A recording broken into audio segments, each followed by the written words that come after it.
16.4 Solving x squared plus bx plus c equal to 0 by completing the square. So here we are going to continue to solve our quadratic equations, but here using the method called completing the square. Finding the value of c needed to make an expression such as x squared plus 6x plus c into a perfect square trinomial is called completing the square. So the key vocabulary here is perfect square trinomial. So to complete the square for the expression x squared plus bx plus c, we are going to replace c value with b over 2 squared. So I'm going to explain why that makes sense. So here's an example of perfect square trinomial, x squared plus 6x plus 9. We know that this is a perfect square trinomial because the first and last terms are both perfect squares, and then the middle term is 2 times a times b. Okay, given that this is x and x, this is 3 and 3, so it'll be 2 times 3 times x, which is 6x. Alright, so also what that means is we're going to go backwards. So knowing that 9 can become a 6, we also know that 6 can become a 9, okay, by understanding that b over 2 squared is equal to c. In this case, it will be 6 over 2 squared is equal to 9 is true. Okay. So again, simply completing the square method means that we are replacing c value with b over 2 squared. So I'm going to delete this portion so we have more room to explain. Therefore, let us take a look at this right here. We have a quadratic equation, x squared plus 12x plus c, where the c value we don't know yet. So we're going to have to replace the c value with b over 2 squared value. So in this quadratic equation, our b value is 12. So to find the c value, it would be b over 2 squared, which is 12 over 2 squared, which is 36. So therefore, we are going to replace this. It'll be x squared plus 12x plus 36. And this indeed is a perfect square trinomial, which can be factored into x plus 6 times x plus 6. And then if this were to be a quadratic equation where this was equal to 0, notice how why this would work. By setting x plus 6 equal to 0 or the other x plus 6 equal to 0, where the x value will be negative 6. Alright, so let's take a look at example 2. So example 2 is an equation. And then notice how it does not look like x squared plus bx plus c equal to 0. But you don't have to worry about letting it equal to 0 for this method because we're only focusing on completing the square. So let's disregard 15 for now. We're only going to focus on x squared plus 14x. So in this case, we are missing the c value. So let's find the c value. So b value is 14, and c, we find the c value by dividing the b by 2 and squaring it.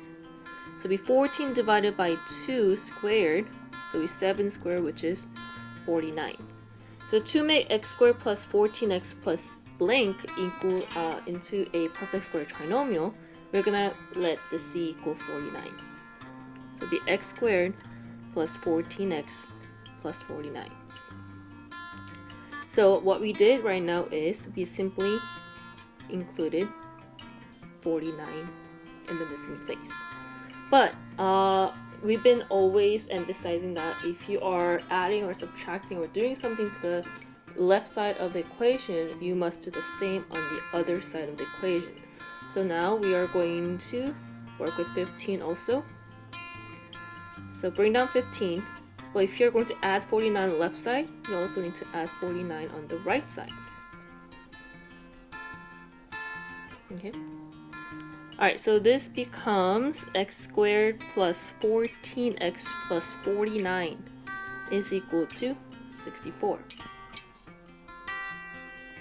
We would factor x squared plus 14x plus 49, which is a perfect square trinomial, so we have x plus 7 squared is equal to 64. Should we be able to solve this? Yes. So let's continue to solve for our x. So looks like we are going to need to square root both sides first. Gives us x plus 7 is equal to either plus or minus 8. Because square root of 64 is 8. And whenever you have to you are square rooting something, that means it could either be a positive or negative solution. So x plus 7 could be 8, or x plus 7 could be negative 8. In this case, on the left side will be x is equal to 1, or x can equal negative 15. You can also write this solution as x is equal to negative 15 or 1. Either way, same format. Alright, we're going to apply the same idea to example 3. So again, we're continuing to complete the square. Alright, so again, same as example 2, it is missing the c value. So we're going to find the c value by completing the square using the idea of c is equal to b over 2 squared. So in this case, b is 6, so 6 divided by 2 squared, which is 3 squared, which is 9. So yes, our next step is to replace the c with the 9. So it becomes x squared plus 6x plus 9 equal to negative 5. But since you added 9 on the left side, you also need to add 9 on the right side. So it becomes x squared plus 6x plus 9 is equal to 4. So since we have a perfect square trinomial on the left side, we are going to factor it as x plus 3 squared equals 4. And now we are going to solve for x. Square root both sides. X plus 3 can be either positive or negative 2.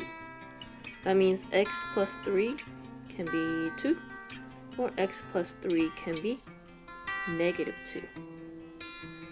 Therefore, x is either negative 1 or negative 5. So both are solutions. Alright, so then we are going to now apply to some word problems here. So, or just one. So example 4. Jenny's rectangular garden has an area of 2,816 square feet. 2,816 square feet. The length of the garden is 20 feet longer than the width. Using the formula for the area rectangle, find the dimensions of our garden. I'm hoping that everyone knows the formula for the area of a rectangle. So the area information that was given to us was that it's a rectangular garden. So there's probably a length. So we're going to let L equal to length and W equal to width. And then what we know that is the area of a rectangle is equal to length times width. And we also know the value of the area, so L times W is equal to 2,816.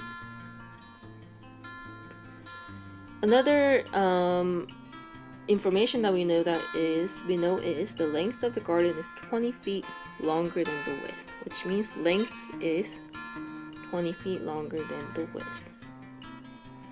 So far we have two equations, and since we do have two variables, it is needed that we had to write two equations. So now we are going to solve for our dimensions. Dimensions means what are the length and the width. Okay. Alright, so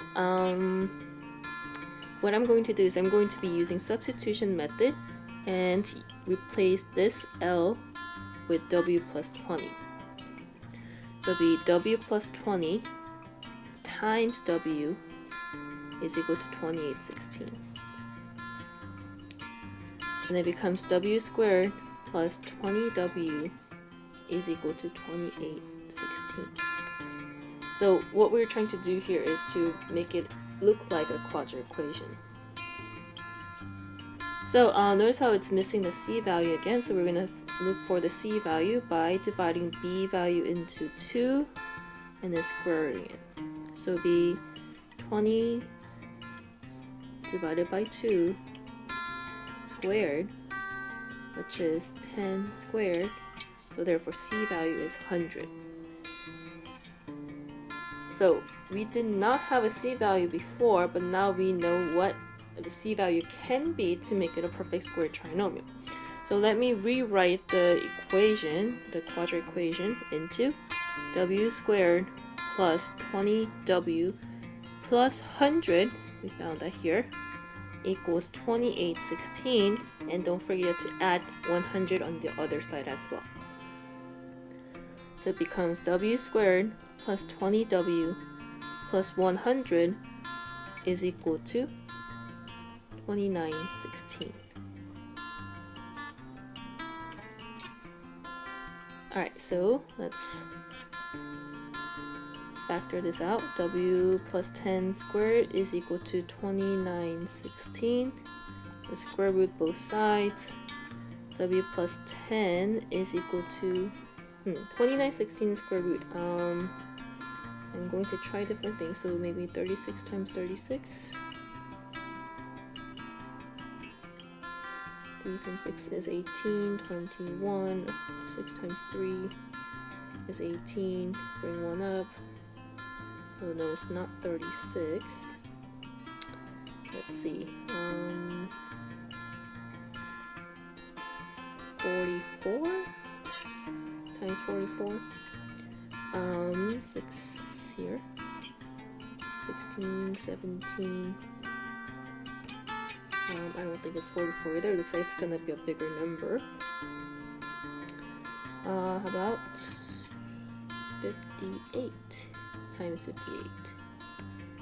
64, bring 6 up, 46, 4, 29. That's too big. Okay. And how about 54? Maybe some of you may have already found the solution. I'm taking a little longer. That's okay. We have so much time right now, right?